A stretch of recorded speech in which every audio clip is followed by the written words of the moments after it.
Hi, sorry to wake you. Your introvert is having a heart attack. Hey everyone, I'm the Bernian. I'm an average introvert who has social anxiety. Welcome to the first edition of Into My Headspace. You still have a chance to leave if you want without hearing my messed up thoughts. I really hope you don't regret this.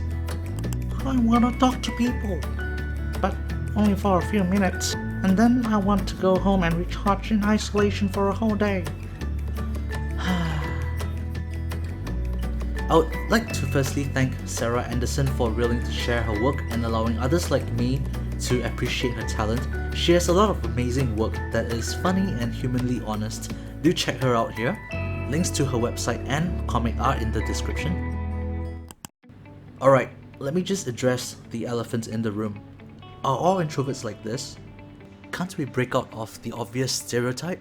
I don't think it's so much of a stereotype then, it is an oversimplification so people can understand and relate to introverted behavior.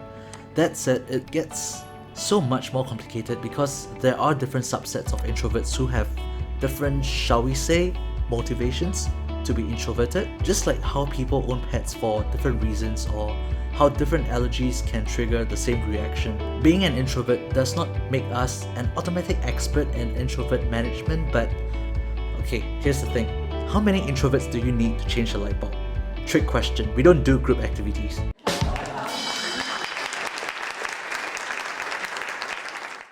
Jokes aside, as an introvert myself, I have a serious need for alone time. Serious. I can coop myself up in my room for days on end and just do my own things, write, read, Netflix.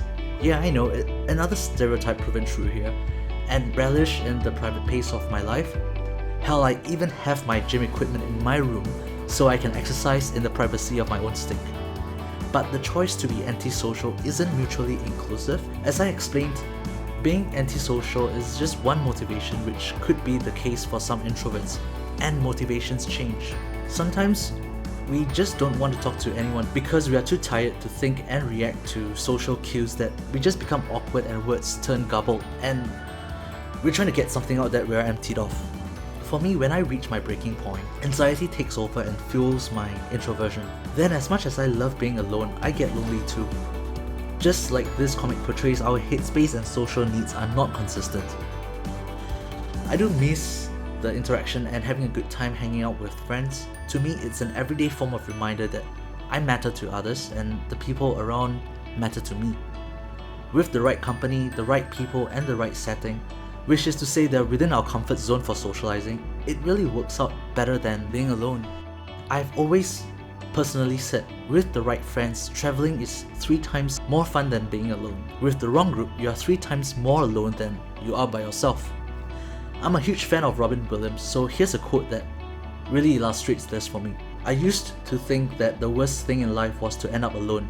It's not. The worst thing in life is to end up with people who make you feel alone. That said, I return to introversion being a complex concept. Being socially outgoing and plugged into the world is exhausting. The right environment just makes it less so. The same can be said for staying cooped up for too long. At the point I'm writing this, some interaction does sound good right about now. I want to make jokes and laugh with someone without a care in the world.